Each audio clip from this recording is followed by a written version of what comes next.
막히는 출근길 뉴스엔 급행 열차를 타라. 헬마 뉴스. 답답한 출근길 진짜 뉴스를 시원하게 뚫어드리는 헬마 뉴스. 오늘도 헬마우스 임경빈 작가 나와 있습니다. 안녕하세요. 안녕하세요, 헬마스입니다. 저는요, 이 진짜 뉴스를 시원하게 뚫어드린다, 이 표현이 상당히 좋은 것 같아요. 아침에 특히 네. 직장 가기 전에 좀 시원해지면 좋잖아요. 네, 출근길이 좀 뻥 뚫리는 기분으로다가 만들고 네, 있습니다. 제가 말하는 시원한 거라고 좀 다른 얘기를 하시는군요. 자, 오늘 첫 번째 소식은 뭡니까? 자, 지지율 데이터는 하나인데 두 사람이 서로 다른 말을 해서 지금 화제가 되고 있습니다. 그런 게 있어요? 예, 자유한국당 황교안 대표하고 김병준 전 비대위원장 얘긴데요.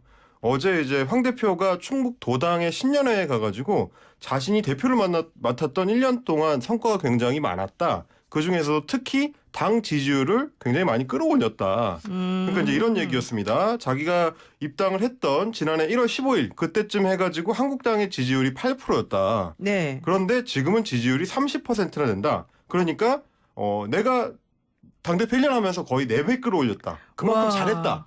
이런 이제 강조를 한 거죠. 그렇군요. 근데 정말 8%에서 30% 정도까지 올라간 건가요? 어떻게 되는 이게 이제 건가요? 조금 따져봐야 됩니다. 네. 말씀하신 대로 이게 4배 가까이 올린 거라서 굉장히 좀 어떻게 보면 충격적인 그런 수준으로 끌어올린 건데, 일단 황교안 대표가 어떤 데이터를 인용했는지를 직접 이제 밝히지는 않았기 때문에 네. 몇 개를 좀 따져봐야 되고요. 일단 그 얘기는, 그러니까 1년 전까지만 해도 한국당 지지율이 10%가 안 됐다라는 얘기는 바로 직전에 그 당을 총괄했던 김병준 비대위원장 입장에서는 살짝 기분이 나쁠 수도 있는 얘기거든요. 왜냐하면 네. 자기가 그 비대위원장으로서 몇 개월 동안 당을 이끌었는데 지지율 끌어올리지 못했다는 얘기가 되기 때문에 네. 당장 그거를 이제 지적하고 나왔습니다.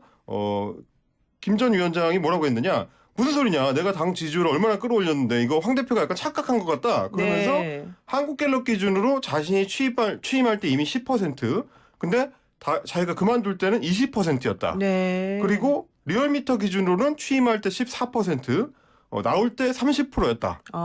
그러니까 이제 자기가 비대위원장을 맡고 있던 기간 동안에 지지율을 2배 가까이 끌어올렸는데 그렇게 얘기하면 안 된다. 네. 오히려 황 대표가 맡고 나서 지금 30% 수준이면 비슷비슷한 거니까 정체 상태다. 이렇게 반박을 했습니다. 황교안 당대표하고 김병준 전 비대위원장하고 정말 서로 전혀 다른 얘기를 하고 있는데 예. 누구 말이 맞는 거예요, 그러면? 자, 제가 그 3년 넘게 팩트체크 코너를 작가를 했던 경력이 있지 않겠습니까? 네, 그랬죠. 자, 영화 타짜식으로 지금부터 확인 들어가겠습니다. 자, 네. 어느 쪽 숫자가 더 가까우냐를 따져보면 김 전 비대위원장 쪽이 더 가깝습니다. 그러니까 김병준 전 비대위원장 말이 좀 더 맞다 이거예요? 예, 그렇습니다. 이제 엄밀한 비교가 이제 정확하게 될 수는 없는데 네. 일단 그 언론에서 가장 많이 인용하고 있는 건 이제 2개 기관이죠. 하나는 이제 한국갤럽하고 나머지 하나가 이제 리얼미터 주간 지지율 조사인데 네. 갤럽부터 보면 황교안 대표가 입당한 직후인 1월 3주차 한국당 지지율 16%입니다. 네. 그러니까 8%라고 했던 황 대표 말하고는 좀 다르죠. 2배죠. 그리고 이제 김병준 비대위원장 같은 경우에 말했던 거 자기가 이제 비대위원장을 맡았던 2018년 7월 한국당 지지율 10%. 그러니까 이건 딱 맞습니다. 네. 그리고 이제 19년 2월에 비대위원장 마칠 때는 지지율 19%. 살짝 조금 올려잡긴 하셨는데 비슷합니다. 20%에 가깝게 나왔고요. 네. 그러니까 이제 이거는 이제 김 전 비대위원장이 말이 맞고, 리얼미터 같은 경우는 이게 조금 더 차이가 큽니다. 황교안 네. 대표의 입당 하루 전날 1월 14일이죠. 네. 그때 지지율이 23.9%. 그러니까 황교안 대표가 얘기한 8%에 비교하면 3배였던 상태였고요. 그때 당시 김 전 비대위원장 같은 경우는 임기 시작 직전에 2018년 7월 2주차 17%, 네. 전당대회가 있었던 2월 마지막 주 2019년 2월 마지막 주에 28.8%. 그렇군요. 예. 그러니까 사실 김병준 전 비대위원장이 그만둘 때가 예. 황교안 당대표가 취임하던 때 아니에요? 그때랑 이제 맞물리는 원래 때죠. 같아야 예. 되잖아요. 예, 그러니까. 근데 이렇게 좀 서로 다른 주장을 하다가 김병준 전 비대위원장의 주장이 조금 더 맞는 것처럼 조금 더 지금 맞고요. 보인다. 그리고 예. 뭐 이제 물론 이제 김병준 비대위원장도 자신이 그 퇴임하던 시점의 지지율을 한 1, 2% 정도 약간 손보시긴 했는데 그 정도는 뭐 이제 애교로 봐드리는 걸로 하더라도 성과 부풀리기야 뭐 어떤 당 대표든지 다 하는 거긴 한데 네. 황교안 대표 같은 경우는 이번엔 좀 과하셨다 이제 이렇게 볼 수 있을 것 같습니다. 그러면 김병준 전 비대위원장이 갑자기 이런 얘기를 하면서 서로 간에 조금 긴장감을 고조시킨 이유가 네. 총선에 나오시려고 그러는 겁니까? 뭐 김병준 비대위원장이 이제 자신은 험지에도 수도권 험지에도 출마할 수 있다는 걸 이제 공공연하게 밝혀왔었기 때문에 네. 그런 맥락도 있겠고요. 사실은 이게 전임자와 현임자가 숫자 가지고 이렇게 논박하는 게 이제 그렇게 썩 좋은 모양새는 아닌데 네. 이 두 분이 다 이제 자유한국당의 유력 대선 주자다 보니까 어떻게 보면 이제 서로 좀 견제하는 그런 어떤 모양새가 된 것 같습니다. 그렇군요. 그러면은 어쨌든 뭐 서로 견제한다고 치고 황 예. 대표는 어디 나가신다는 거예요? 지금 당내의 이야기를 들어보면은 종로 쪽으로 좀 굳힌 것 같다는 얘기가 있는데 그거는 조금 더 지켜봐야 될 것 같습니다. 종로를 예, 굳히셨다. 어제 이제 박지원 예. 그 대한신당 의원 같은 경우는 못 나올걸요?라고 이제 하기를 했었기 때문에 저도 그렇게 썩 예. 잘 모르겠네요. 예, 자 그다음에 두 번째 소식은 뭡니까? 예, 두 번째 소식은 우리 저 진행자께서 좋아하실 만한 약간 귀엽고 따뜻한 예. 소식으로 준비를 해봤습니다. 예, 저 귀엽고 약간 똥통하고 이런 거 좋아해요. 예. 그런 동물인데요. 그 네. 원뱃이라는 오스트레일리아 지역에만 이제 서식하는 좀 대형 쥐 내지는 뭐 네. 코알라, 캥거루 이걸 이제 섞어 놓은 것 같은 유대류라고 하죠. 이제 아기 주머니를 가진 동물. 네. 그런 이제 좀 특이한 동물인데 최근에 호주에서 이제 초대형 산불 사태가 엄청 계속 번지면서 그 시름이 깊어지고 있는 와중에 이 원뱃에 대한 훈훈한 이야기가 좀 화제가 되고 있다고 합니다. 그러니까 호주는 지금 사실 4개월 정도 지금 계속 산불이 안 잡혀서 예. 힘들어하고 있는데 예. 동물들이 많이 그렇게 피해를 입었다는 소식이 있었는데 이 원뱃에 대한 얘기가 그래서 나왔군요. 예, 지금 뭐 추정하기로는 약 10억 마리 이상의 동물들이 희생된 것으로 지금 알려져 있는데 10억 마리요? 예, 와. 뭐 이제 미생물이나 뭐 곤충들까지 포함되는 걸 텐데 네. 이 와중에 이제 원뱃의 그 이타적인 습성이 화제가 됐습니다. 얘가 이제 평소에 땅굴을 파고 생활을 하는데 생태학자들의 기록에 따르면 화재 같은 이제 대형 재해가 닥쳤을 때 네. 다른 동물들이 자신의 굴로 피신하는 거를 이제 개의치 않는다고 알려져 있습니다. 그러니까 너도 들어와라 나랑 같이 숨자 이런 그렇죠. 거예요. 예, 굉장히 좀 이타적인 행동을 한다고 하는데 오히려 어떠냐면 이제 양치기 행동이라고 해서 네. 그 위험에 처한 작은 동물들을 자신의 그 동굴로 안내하는 그런 행동을 보이기도 한다고 해요.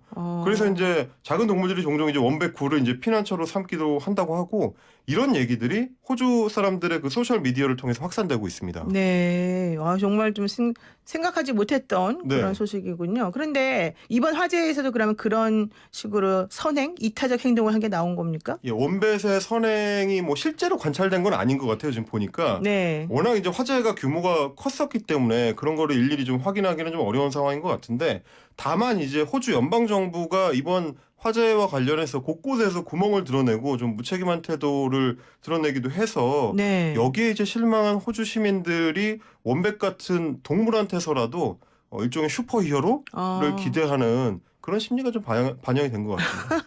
그러니까 확실하진 않지만 어쨌든 원뱃 얘기를 하면서 좀 마음의 위안을 삼아라. 네, 이런 좀 의도로 보인다 이런 거죠. 그 슈퍼히어로가 연방 정부에서도 좀 보여달라 이제 이런 얘기인 것 같습니다. 네, 좋습니다. 자, 세 번째 소식은 뭡니까?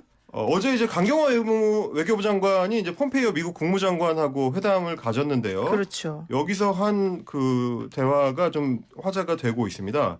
뭐라고 했냐면 강경화 장관이 특정 시점에 따라서는 남북 관계가 북미 관계보다 먼저 나갈 수도 있다. 이런 입장을 밝혔는데 그러니까 네. 이제 북미 대화가 지금처럼 교착 상태가 이어진다면 이 상황을 좀 타개하기 위해서라도 남북 관계를 먼저 좀 진도를 뺄 수도 있다. 이런 얘기입니다. 뭐 예를 들면 남하고 북 사이에 철도를 좀 더 연결한다든가 이런 걸 말하는 거예요? 철도 얘기가 이제 구체적으로 진행이 뭐 된 것 같지는 않고요. 네. 어제 이제 강경화 장관이 주로 이야기했던 거는 이제 개별 관광 내지는 이산가족 만남 뭐 네. 이런 얘기들이었습니다. 그랬군요. 그러니까 이제 다른 나라는 다 북한에 대한 개별 관광을 허용을 하고 있는데 네. 우리만 너무 스스로 제약을 하는 거 아니냐 이런 얘기도 했고 최근에 이제 북한이 이제 원산의 관광지 개발이나 금강산 관광 등에 대해서도 이제 상당히 공을 들이고 있는 상황이기 때문에 네. 개별 관광이 어떻게 보면 대북 제재에 그 해당하지 않는다는 그런 시각들도 많아서 우리로서는 일종의 돌파구가 될 수도 있다. 그런 얘기인 것 같습니다. 그렇군요. 근데 강경화 장관이 미국에서도 좀 이해를 했다 이런 얘기를 하긴 했어요. 예, 그게 이제 맥락을 보면은 조금 애매한 측면이 있어서요. 좀 자세하게 들여다볼 필요는 있습니다. 강경화 장관은 뭐라 그랬냐면 미국이 우리의 의지나 희망을 이해하고 있는 상황이다라고 했는데 네. 그러니까 이해한다는 거하고 뭐 동의하거나 지지한다는 거하고는 외교적으로 봤을 때는 약간 차이는 있거든요. 그렇죠. 어떻게 보면 말씀 잘 들었습니다. 이렇게 될 수가 있는 거라서 네네. 이거는 조금 더 좀 디테일하게 들여다봐야 될 것 같고 이제 미국 국무부 관계자의 그 발언이 좀 알려진 게 있는데 네. 뭐라고 했냐면 일치된 대북 대응과 긴밀한 조율 그리고 이제 제재 결의 이행 이런 얘기를 언급을 했습니다. 맥락만 보면 지금까지 하던 얘기에서 이제 크게 달라지지 않은 거라서 그렇죠. 우리가 좀 적극적으로 나가겠다는 의사 전달을 했고 미국 입장에서는 아직은 좀 원칙적인 입장을 견지하고 있는 것 같다. 지금 그런 상황인 것 같습니다. 네, 그랬군요. 근데 어쨌든 지난해 하노이 그 북미회담 결렬 이후에 사실은 조금 여러 가지로 상황이 안 좋지 않습니까? 예, 좀 이게 교책 상태가 좀 길어지고 있어서 우리 입장에서는 어떻게 이 상황을 좀 타개해 볼까 하다가 아마도 2018년 2월에 이제 평창 올림픽 사례를 생각을 하는 것 같아요. 이제 남북 관계를 먼저 좀 진도를 빼면 네. 그거에 따라서 이제 북미 관계를 좀 견인할 수 있는 그런 좀 흐름을 만들어 보려는 것 같은데 상황은 앞으로도 좀 더 지켜봐야 될 것 같습니다. 네, 그렇군요. 알겠습니다. 오늘 말씀 여기까지 드릴게요. 고맙습니다. 감사합니다. 네, 지금까지 헬마우스 임경빈 작가였습니다.